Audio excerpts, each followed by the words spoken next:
Tonight, our attention is on major conversation as we see now that opposition parties and leaders are speaking up about the state of the nation as it looks like things are gearing up for the 2027 election year.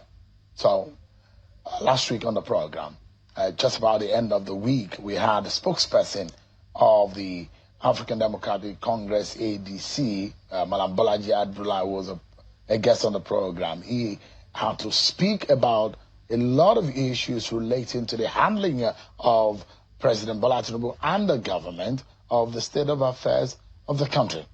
He's had his reservation and that of his party about the handling, and he feels that there's been a failure on the part of the government of President Bola Tinubu, and he categorically stated that the government cannot be successful in returning to power if elections were free and fair. Let me remind you of some of those things he said on the program. This is where he said that the president has failed and the APC is not capable of getting voted back into office. Want to get Tinubu out of power. That's the only way we can get to do. No, not desperately. Because it's only by getting him out of power that can take our country back. There's no scenario where he remains in power and we're able to save this country. Is the country stolen? It's more or less it has been hijacked. You see some of the behavior of the people in government, and when people say you can smash it and grab it and run with it, that is the language of banditry. A government that can forge a duly passed law, what do you call that? You see, some things have happened in recent times that is unprecedented in the history of Nigeria. This is the first time we hear that the National Assembly will pass a law, then some people in government will sit and forge it and actually try to pass it off as the duly approved law. This is the first time that we're hearing that a government of Nigeria will pay $9 million. Is it 6 million or 9 million now? It's 9 million. I read the agreement. I saw the document. If you go to the FARA website, you see it there. $9 million. $9 million for lobbyists to make them look good before Donald Trump. Is it a bad thing to lobby? It's not a bad thing to lobby. But what they are doing, number one, I don't even want to go to the issue. That's Malam Abdullahi on Friday on the program. So all of the challenges and the necessity of tough reforms to stabilize the economy, which, of course, the APC government is saying is what we're saying tonight. In the interest of balance and accountability, we bring you a right of reply from the APC as we examine governance, public welfare, and the political implications ahead of 2027. I'm being joined by the Executive Secretary and the MD of NICO and a chieftain of the APC, Tumba Biodun Ajiboye, is live for us here. And also, thanks so much indeed. Thank you, my brother. Thank you for having me here. Yeah. On the interview, which doesn't look like something that went down well with members of your party, and you particularly detested some of the position of Malam Bolaji Abdullahi. Yeah. He inferred and categorically defended and debated the reason why your party, according to him, is highly unpopular. He said that your party has failed Nigerians and incompetent to handle the affairs of the nation. He went and officially established that your party is not fit enough to get a re-election in this country in 2027. How do you react to that? Well, first of all, I'll let you understand that never before has Nigeria experienced purposeful leadership as we are experiencing right this minute. And for, Malam Bolaji Abdullahi to come up on TV, a man who was minister before, and proclaim and endorsed negatively a performing, government like ours that has failed. How reasonable it is for you to judge a 4-year journey in just 2 years, and you then pass a vote of no confidence on a journey of 4 years. We just did 2 years, and you say we have failed. Who gave him that statistics? Where was that referendum conducted for him to have come on TV and said we have failed? And in what way have we failed? They choose to take the most popular expected, consequence of our wrong actions, consecutive wrong actions as a nation. The consequence of such wrong actions must happen at a time. It is happening now. Any intelligent Nigerian will know that a country that has been using 97% of its revenue to service debts, a country whose major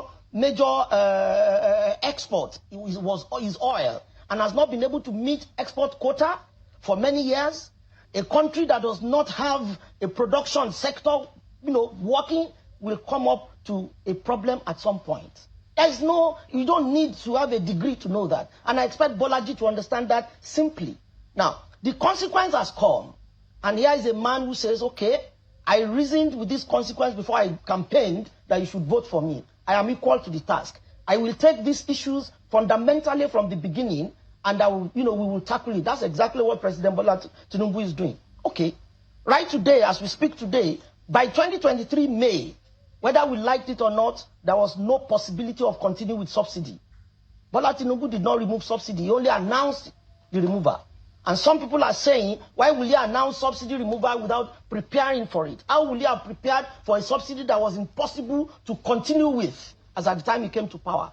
Okay, now what have we done? We've tried to reverse the negative tide of the economy. How?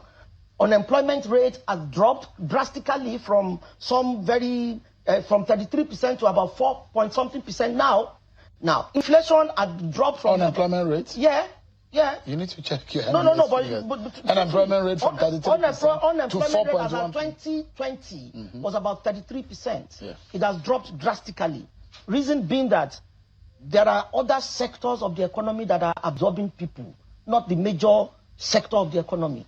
Payment of salaries, civil service salary has not failed one day. State governments no longer borrow money to pay salaries as they were doing before. All I'm trying to say is that we are trying to handle the economy in a way that is only possible by anybody who understands the language of finance.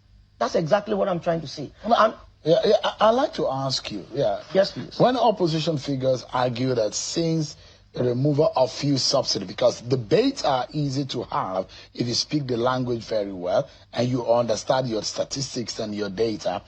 But, I mean, the removal of subsidy, the exchange rate reforms, the inflation and food prices, all rose sharply, making daily life harder since this government got into office for a lot of Nigerians. For many Nigerians, their lives became a bit more difficult because of the situation of the economy. But from the APC standpoint, when should Nigerians realistically start feeling the relief? First of all, Nigerians, we must make ourselves to understand the fact that this period is a consequence of missteps of the past. Now, when we understand that, then we will then appreciate what Bola Tinubu is doing, or what the government of President Bola Tinubu is doing to ensure that the tide is being reversed. Okay, let me even take the debt service to revenue. As our 2023 was 97%, like I said. By 2024, it has come under 40%. So once we are able to tackle some of those activities that are holding us down as a nation, it will be easier to now say, okay, let us face massive, deployment of our arsenal to ensure that the economy is properly reflated. Now, for instance, the government has done about 1 trillion naira investment into mining. Our mineral sector is being revived. We have to revive those sectors. And the problem with our mineral sector ab initio has been illegal mining from every angle of Nigeria, from Zamfara to Kogi, illegal mining. So if government does not curb illegal mining, we will not be able to tap great potentials that are available within the mining sector. So until we are able to clean this mess considerably, then of course, even from this year's budget, we are faced with serious insecurity that is equally affecting agriculture.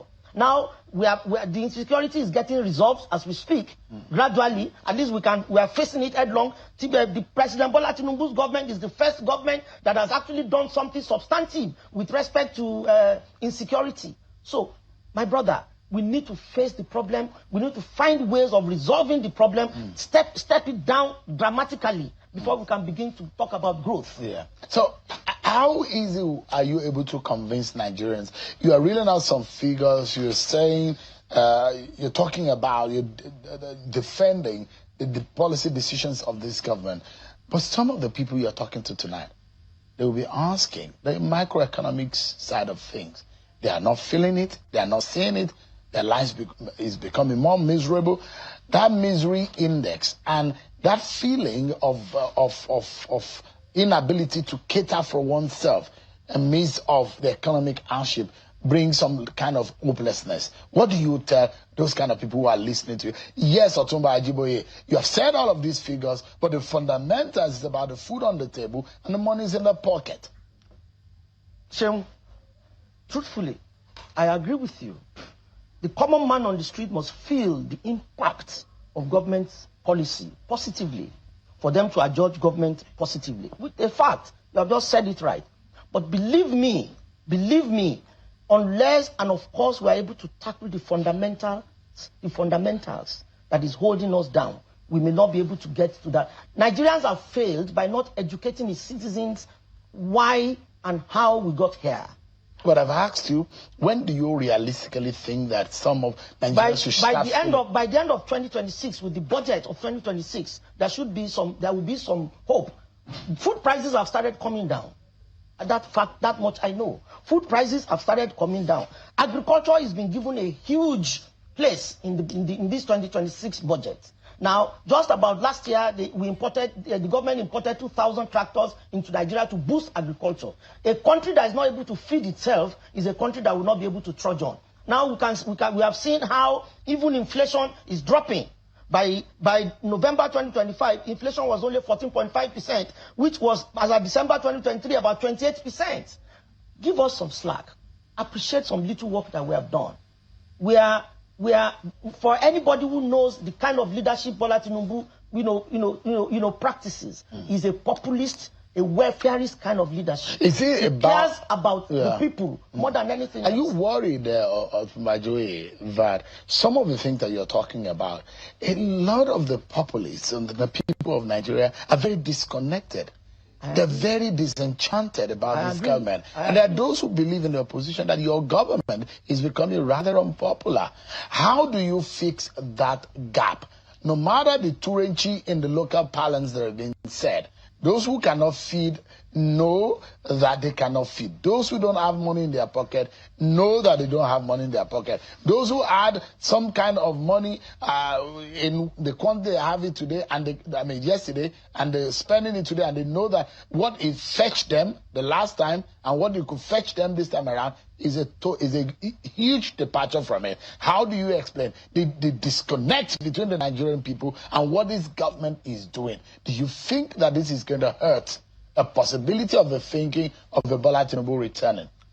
Bola Tinubu returning is a concluded deal. With your party? It's a concluded deal. No, with if you look at, I'll tell you, if you look at the group that calls themselves ADC, give me one person that has the knowledge and ability and bravery of Bola Tinubu. If Bola Tinubu was a kind of person that is timid, he would not undertake most of the reforms he's undertaking in the name of coming back. But this is a patriot, a very strong patriot who believes that the health and life of Nigeria is far more important than him returning to power in 2027. So he's been truthful with Nigerian people. He's been honest with the Nigerian people. He's taking the bull by the horn. Now, tell me, among the opposition, one person that you think has the kind of intellect, the kind of bravery, the kind of knowledge, and the kind of experience Bola Tinubu has. Which state of Nigeria can compare with Lagos as we speak? Name them one by one. Is it David Mark? Is it Atiku Abubakar? Is it Bolaji Abdullah himself? Is it Aregbesola? Is it the man from Port Harcourt? I always forget. Rotimi Amechi. Is it El Rufai? Tell me one person among all of Peter Obi. Don't even talk about Peter Obi. Peter Obi is just ranting all over Nigeria, telling people what they do not know. I don't have a house in Abuja. He's the owner of Next International. So these are untruthful leaders. They just pack themselves together in their anger and bitterness. Anybody, any group of people that come together because they are bitter, they cannot make a headway. They cannot provide for Nigeria what Nigeria needs. So pack them aside and let's face our problems headlong and find a way to resolve our problem as a people. not people that are bitter. They've been beaten here and there. They now got themselves together under David Mark. David Mark cannot even manage a local government finance. I can tell you that for free. Who among them? It was the Senate president. What is Senate president? What is that? How is that? Somebody was arguing with me a few days ago on TV. Ladan Saliu said, Bola Tinubu is a rookie. People like Atiku Abubakar, David Mark are experienced nationalists. I laughed. Let them tell me one state in Nigeria that any of them has managed that is better than Lagos State. Since 1999, Lagos State has been progressing. The budget of Lagos State is more than 19 states put together. And you are kidding with such a person that has that kind of intellect, foresight. You know, they are just, you see. So, in your own explanation tonight, yeah, you are of the opinion that Bola Tinubu or nothing. Bola Tinubu is the only man that can fix Nigeria. That's what you're trying to establish tonight. Not necessarily. He has got. See, I heard a parastatal under culture. What Bola Tinubu has done is to select a team of people who believe in his dream, who believe in his leadership, and who will be ready to go whole hog to ensure that Nigeria succeeds. As I speak to you, in the culture sector, we have sitting a $45 billion annual income revenue to Nigeria. Everybody that is on the team of Bola Tinubu is here to work, and the work is that Nigeria must succeed. Not the disgruntled people that put themselves together and call themselves new opposition. But this the opposition, your party members are already jittering. They are running helter-skelter. How do you determine that? Sheun sitting here, how do you determine they are running helter-skelter? Helter-skelter about what? Even me looking at you, you feel very uncomfortable. I am agitated. I know they can't get anywhere. I am agitated because of the lies and the miscommunication and the kind of disorientation they are trying to give the unsuspecting citizen of Nigeria. Like Bolaji Abdullahi. I mean, how do you say that referendum conducted has failed, has shown that the government has failed? How? Where? You need to be able to show your own statistics to otherwise. Because just for a moment, sir, you have said that a lot of the policies of this government will bring some hope by the end of the year. Yes. That's what you said. Yes. So by their own estimation, they are thinking that Nigerians are not feeling it. If Nigerians are not feeling it, that's failure. Because if you made a promise to a people, for example, let's take power, electricity, for example. Categorically, Bolaji Abdullahi said on this program that the president by himself made the utterance. He said it, that if we fail to give you power, vote us out. But the question that Nigerians will be asking is that, do we have the power that's been promised, for example? As the 4 years come and gone? So we should wait until the end of 4 years. Why don't you want to wait? Did he say, if I spend 2 years and I don't give you power? But you know, by the end of the 4 years, we would have finished the election. I don't know. So the Nigerian people who want to vote, yes, and who are now counting the promises of Bola Tinubu, yes, and the APC, will, yes, be asking themselves, yes, because the election year is actually this year. Everything will be encapsulated. Everything going to be. The laws are going to be reviewed. It's likely that we have elections and have enough time. But the laws have not been just for a moment, sir, that you have elections and review everything before the swearing in. That is the proposition. Yes. And if election holds February next year, substantively, you only have just about a few days in next year. So the question right here is that this is the year the Bola Tinubu team and the APC need to convince Nigerians, yes, that whatever they promise and whatever they are doing in office, the Nigerian people are well served adequately based on the promise they made. Okay, let me quickly let you understand. What constitutes a pass mark is 50%. By the end of the year, in your own books, in anybody's books, the schools you went, when you have 50%, you have a C. There's no way. It's a universal standard. When you have 50%, when I was growing up, if you have a C, in my father's book, is a failure. Well, your father was not Nigeria.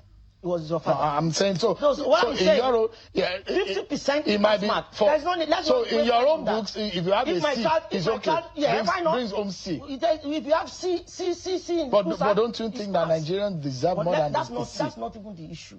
The issue is, we're not going to fail Nigerians. That's a fact. But I will tell you, and I'll continue to tell you. You have failed already. No, who said the fellow that said we have failed already was not a success material when he was minister. He was removed. He was removed for certain reasons. He knows. point any one of them that is a success in his field when they were in power. They were all a group of failures. Is it Rotimi Amechi? A man that has never used his brain to work before as a private person. He left university, he started to get into politics. From local government chairman to minister last 2 years. Is it, who among them? So what I'm saying is simple. What we are doing, the only thing we need to do is to educate Nigerians on the extent of rot that are taking place, which may not be, 2 years is not enough to really put those rots together. We know that. Okay, look at our last government, our last APC government. Look at the kind of mess Malami did in that government. How will that kind of government progress? It will retrogress naturally. I mean, worst of all, they found ammunition in his house. So allegedly, it has not allegedly. It has not no, that's alleged. But we had it all over the place. It's an allegation. Okay. It has to be proven. The man is highly innocent. Exactly, until he's proven guilty. Yeah. So no problem. But the issues of houses, 57 houses or more, caught in his book, is it alleged too? It's an allegation. Okay, fine. They are still in the realm of allegation. What I'm simply saying is that some Nigerians are actually the enemy of this country. Now, leadership, the kind of leadership Muhammadu Buhari provided was forthright, but the people that worked with him failed him. And that is the problem. It's a Nigerian problem. It's not a political party problem. But it's a political party. It's a Nigerian problem. All these things that you're talking about is your political party. No. The same, just for a moment, the same government that your party say is going to continue on their legacy. And you are saying that Nigerians should do what? Every government, forget them? Every government has its own policy and focus. A Muhammadu Buhari's government had its own policies and focus. A Bola Tinubu government has its own policies and focus. And the circumstances of those two governments are not particularly the same.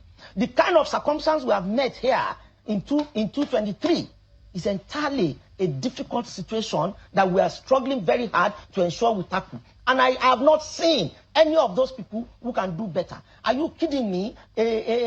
See, the state governments have been a lot richer by 300%. Local governments have been a lot richer.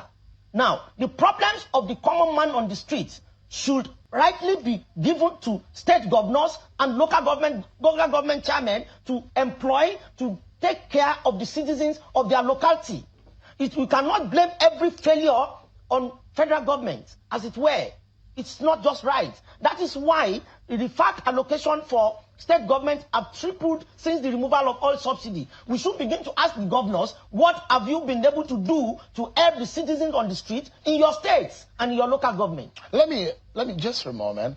There are a few things that are troubling, though, that part of the conversation I had with Balaji Abdullahi, which you said you would like to respond to. And that is how the government of the day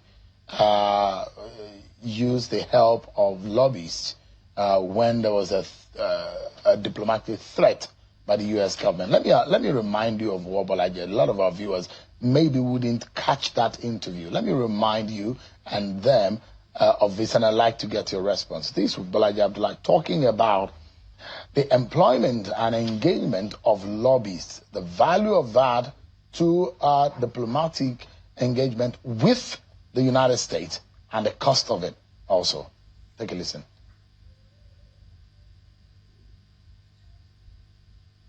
Some things have happened in recent time that is unprecedented in the history of Nigeria.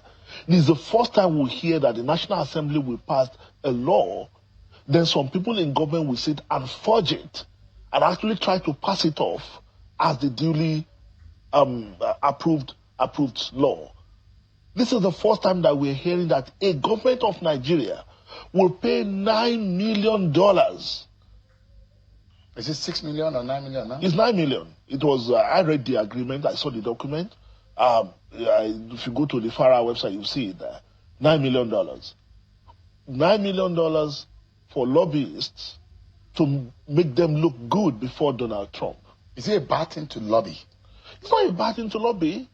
But what they are doing, number one, I don't even want to go to the issue of all the processes. How did they award this contract? How was the money paid? Who paid this money? What budget line is it? How was the money transferred out of Nigeria?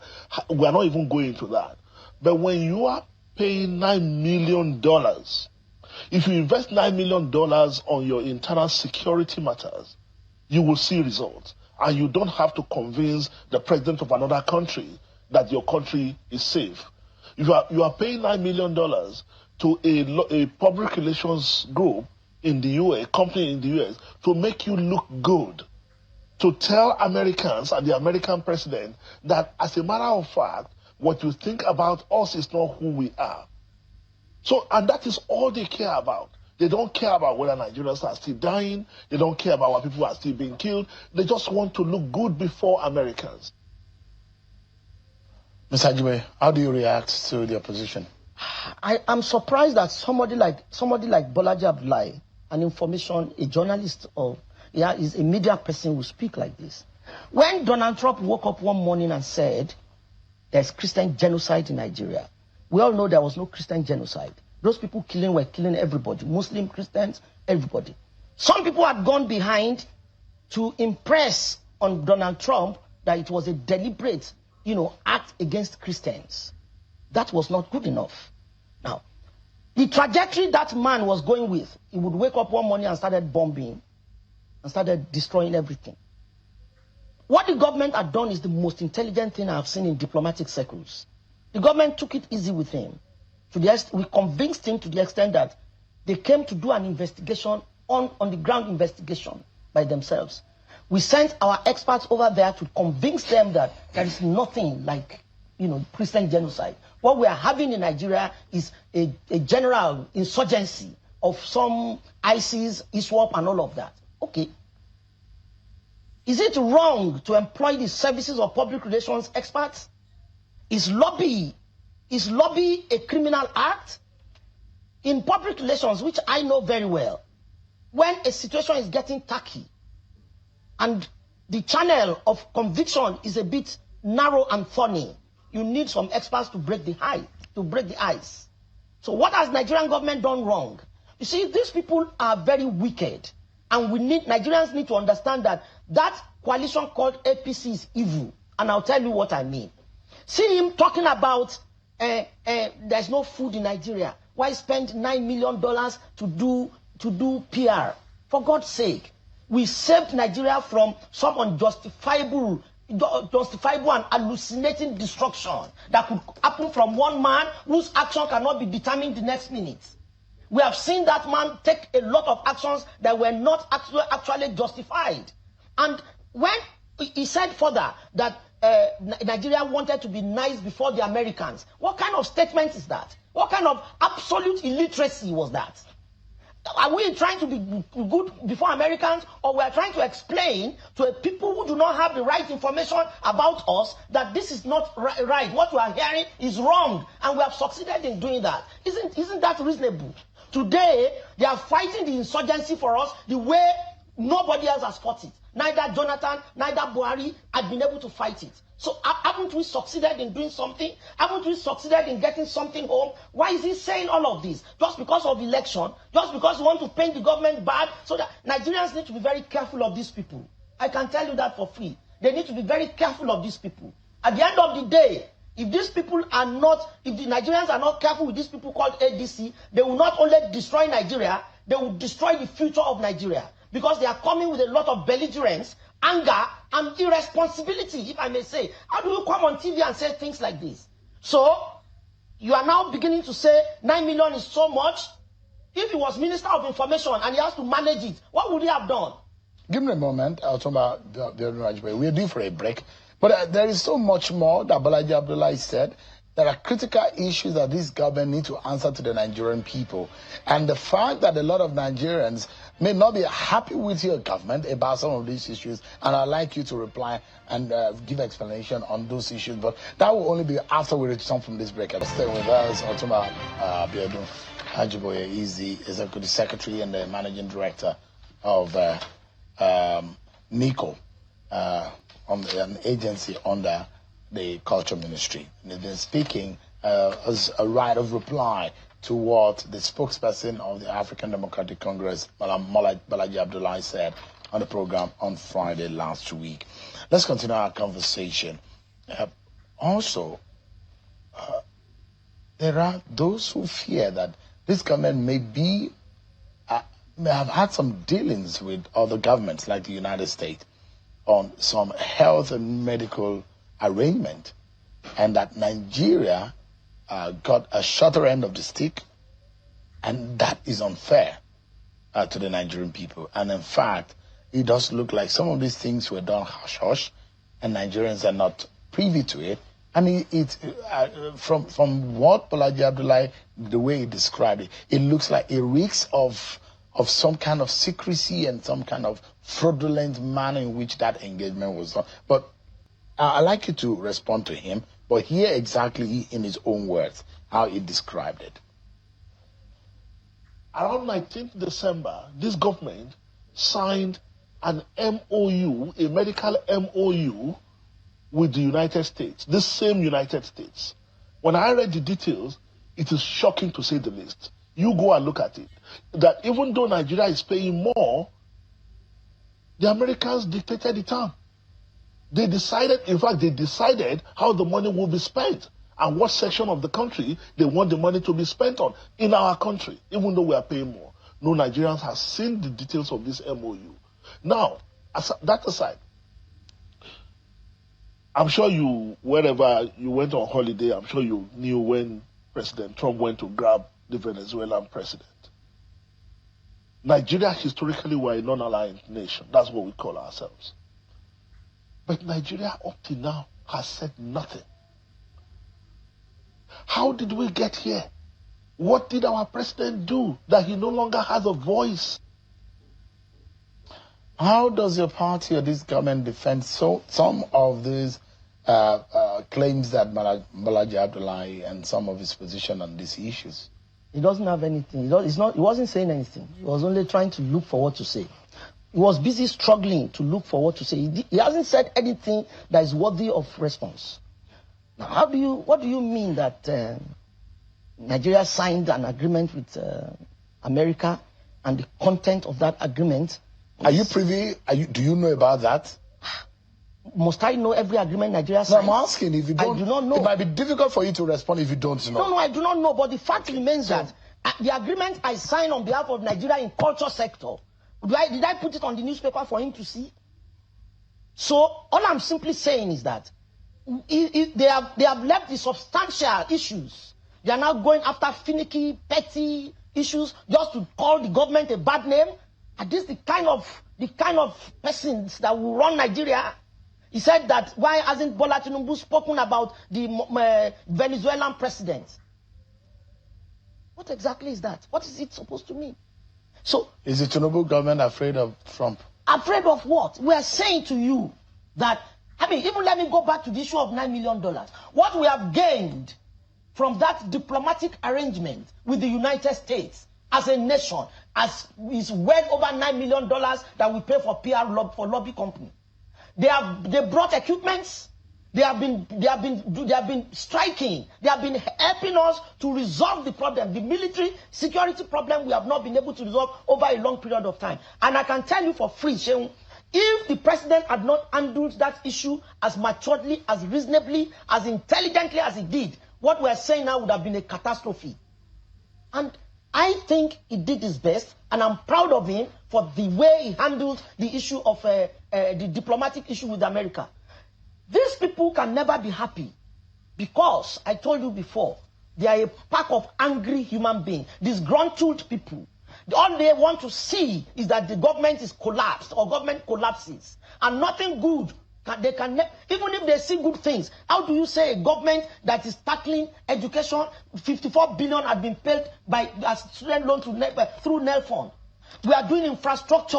Lagos, Calabar, Badagry, Sokoto, Abuja, Kano. We are doing infrastructure in the health sector. 65 billion vaccine procurement. We are doing a lot of things. And you say we are not doing anything?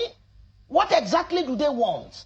The government, each and every one of them serve. How well did they perform? Is it about them or about... It's about them, but they are orchestrating the problem. We're dealing with the issues, and I raised those issues for you to be able to defend it. But the question is... They are not substantial issues. It is an issue with the Nigerian people whom this government is citing, These people are inciting. and whether or not, I mean, inciting in raising issues of because performance issues that or are very lack flippant. What is frivolous issues? What is to say somebody says there's an agreement they signed with an American company on medicals? So the reason why, what is the meaning of that? why I don't want to even go into it is if you don't understand it, if you don't know about it, it might be difficult for you. I don't know about it, but I don't see any evil in the arrangement in equipping or supporting medical medical facilities of areas that have been affected by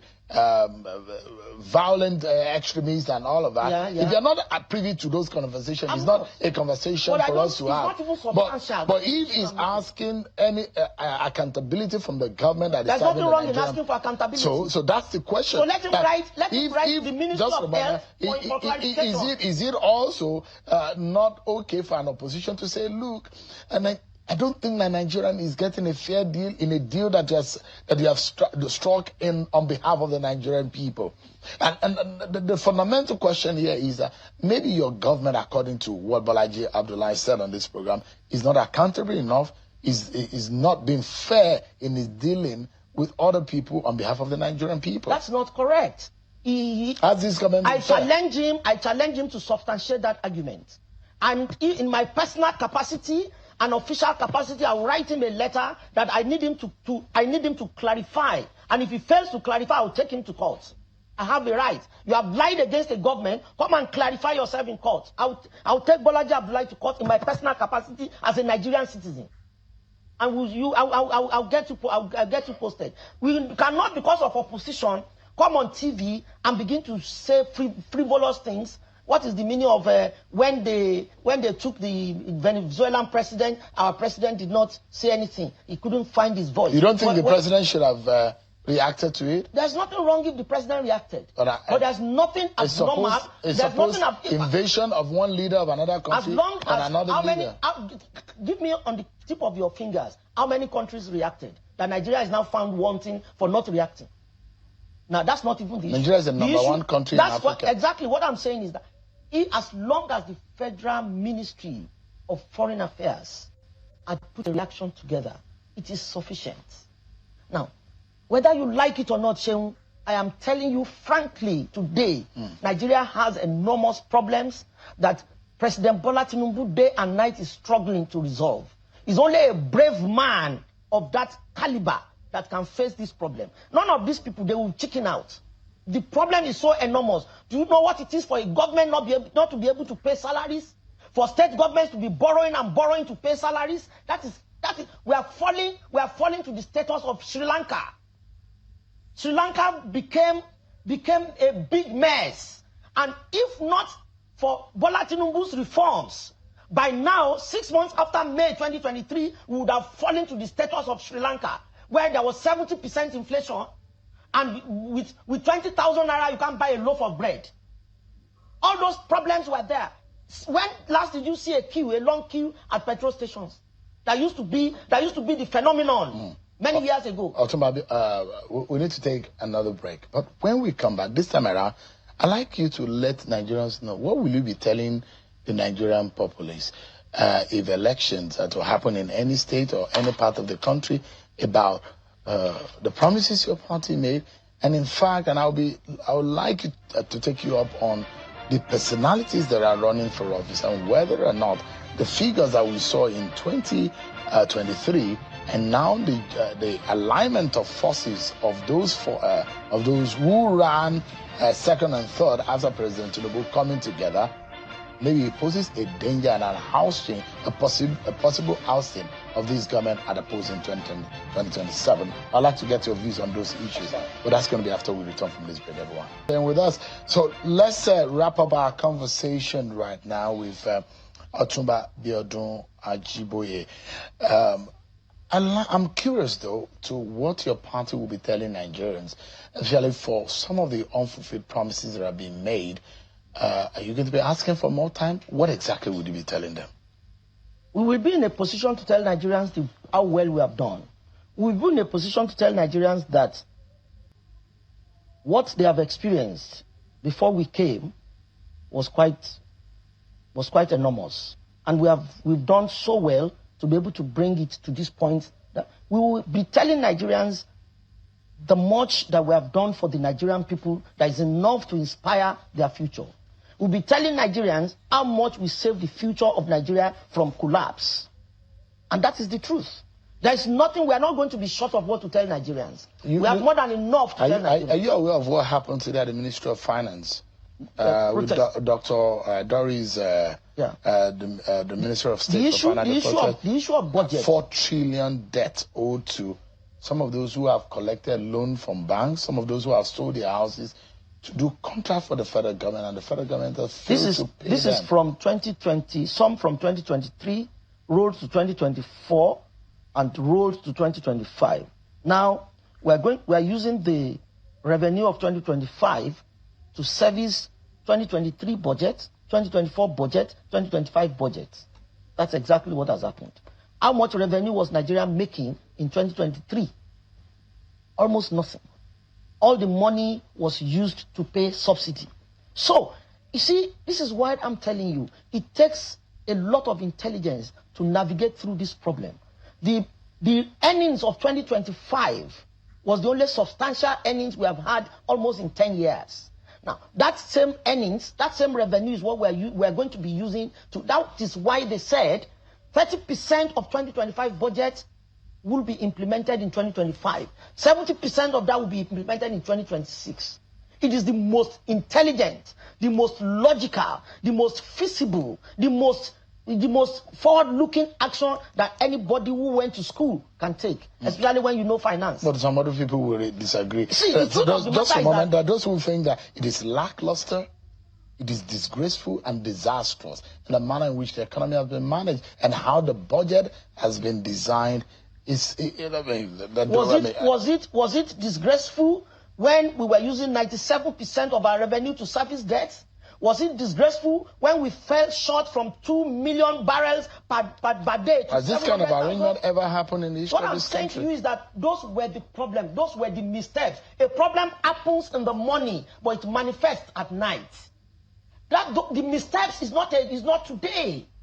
Therefore, we need to now have a logical and structural understanding of how to solve the problem for the sake of the future. And incapabilities to be able to achieve your 2023 goals, your 2024 financial goals, your 2025 financial goals, and you are in 2026 and you're still written from trying to struggle. No, you did not understand what I said. I asked you a question. No, hold on, sir. I'm asking you a direct question, sir. Okay. The only reason why you'll be talking about 2025 budget in 2026, 2024 budget in 2026, 2023 obligation we're is short because of revenue. just a moment, sir, there is a failure and incapacity. We're short of to revenue. be able to do it. So whose fault is it? This government said we're going to do it, but you have failed in doing it. No, it doesn't work like that. How do you explain that? No, it doesn't work like that. I have just told you here. I said subsidy took a lot of our revenue. We were not managing subsidy. Now, 97% of the money coming in was used to service debt. They had forward sold the crude oil in the ground. I mean, look at that problem. If you look at that problem, that wasn't Bola Tinubu's government. Now, to the extent that even if there was no revenue to even activate or execute the budget of 2023, 2024, it was 2025 we made extremely substantial inroad into our revenue generation that we can now use to say, okay, let us start. You see, you know what they call financial engineering. Financial engineering is a process whereby you look at a structural mess of finances of an entity and you begin to put structures in place to rectify and ameliorate the dangers that will emanate from such misstep. Nigeria had a lot of missteps. It wasn't Bola Tinubu. So therefore, that President Bola Tinubu had come on here to say, I need to face the problem headlong. He should be given some credit. And that's the point I'm making. We need to wrap up now in just about 30 seconds. And I'd like to know what your views are. In 2023, yes, the election results show that the president had 8.7 million votes, right? Yep. And he defeated Atiku Abubakar, Peter Obi, and the rest. And some of them who garnered about 6 million votes apiece. Now, if the scenario were to be the same, seeing Atiku Abubakar and Peter Obi coming into the same into the same political party. Yeah. That is almost 13 million possible votes and possibility of more in 2027. So you it does imagine, look like, just a moment, sir, it does look like the APC and Bola Tinubu might be in trouble. How? The scenario of 2023 is not the scenario of today. We have 28 governors today. But do they manufacture presidential results? That's not the point. A governor is supposed to be in charge of his states. It's a natural thing. But except you had governors and you lost election in their state. APC lost election. Now we were not in state power. The good things we have done, in government will speak for us.